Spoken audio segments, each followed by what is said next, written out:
ನಮಸ್ಕಾರ ಸ್ನೇಹಿತರೆ, ನಮ್ಮ ಮೈಥಾಲಜಿ ಮೀಡ್ಸ್ ಮೀ ಚಾನೆಲ್ಗೆ ನಿಮಗೆಲ್ಲರಿಗೂ ಸ್ವಾಗತ. ಈಗ ಶ್ರೀ ಸ್ವಾಮಿ ಸಮರ್ಥರ ಪ್ರಕಟವಾದ ದಿನ ಮಾರ್ಚ್ 20, 2026, 1856ರಲ್ಲಿ ಮಹಾರಾಷ್ಟ್ರದ ಅಕ್ಕಲ್ಕೋಟೆಗೆ ಸ್ವಾಮಿ ಸಮರ್ಥರು ಮೊದಲ ಬಾರಿಗೆ ಆಗಮಿಸಿದ ದಿನವನ್ನು ಈ ದಿನವಾಗಿ ಆಚರಿಸಲಾಗುತ್ತದೆ. ಮಹಾರಾಷ್ಟ್ರದ ಸೊಲ್ಲಾಪುರ ಜಿಲ್ಲೆಯಲ್ಲಿ ಅಕ್ಕಲ್ಕೋಟೆಗೆ ಆಗಮಿಸಿದರು. ಅವರು ಅಲ್ಲಿನ ಖಂಡೋಬಾ ಮಂದಿರ ಬಳಿ ಮೊದಲ ಬಾರಿ ಕಾಣಿಸಿಕೊಂಡರು ಎಂದು ನಂಬಲಾಗಿದೆ. ಈ ದಿನದ ಕುರಿತಾದ ಪ್ರಮುಖ ಮಾಹಿತಿಗಳು. ಮಹತ್ವ: ಈ ದಿನವನ್ನು ಸ್ವಾಮಿ ಸಮರ್ಥರ ಜನ್ಮದಿನಕ್ಕಿಂತ ಹೆಚ್ಚಾಗಿ ಅವರು ಅಕ್ಕಲ್ಕೋಟೆಯಲ್ಲಿ ಪ್ರಕಟರಾದ ಕಾಣಿಸಿಕೊಂಡ ದಿನವೆಂದು ಸಂಭ್ರಮಿಸುತ್ತಾರೆ.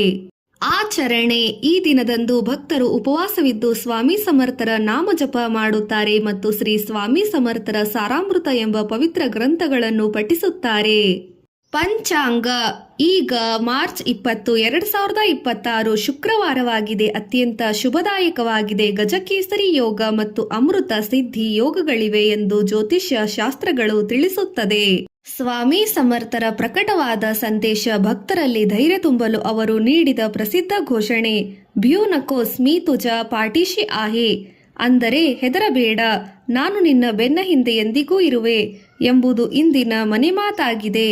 ಶ್ರೀ ಸ್ವಾಮಿ ಸಮರ್ಥರ ಸ್ತೋತ್ರ.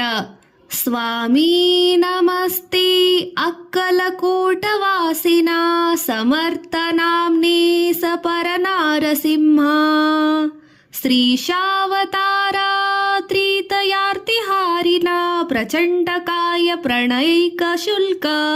ಈ ಶ್ಲೋಕದ ಅರ್ಥ: ಅಕ್ಕಲಕೋಟೆ ನಿವಾಸಿಯಾದ ನರಸಿಂಹನ ಇನ್ನೊಂದು ರೂಪದಂತಾಗಿ 3 ಲೋಕಗಳ ದುಃಖವನ್ನು ಪರಿಹರಿಸಲು ಸಮರ್ಥವಾಗಿರುವ ಸಮರ್ಥ ಸ್ವಾಮಿಯೇ ನಿಮಗೆ ನಮಸ್ಕಾರಗಳು. ಪವಾಡಗಳು ಮತ್ತು ಸಂದೇಶ: ಅನ್ನಪೂರ್ಣ ಸಿದ್ಧಿ. ಒಮ್ಮೆ ಅಕ್ಕಲ್ಕೋಟೆಯಲ್ಲಿ ಭಕ್ತರ ಗುಂಪಿಗೆ ಆಹಾರದ ಕೊರತೆಯಾದಾಗ ಸ್ವಾಮಿಯವರು ಕೇವಲ ಕೆಲವು ಪಾತ್ರೆಗಳಲ್ಲಿದ್ದ ಆಹಾರವನ್ನೇ ಸಾವಿರಾರು ಜನರಿಗೆ ಸಾಕಾಗುವಂತೆ ಮಾಡಿದರು.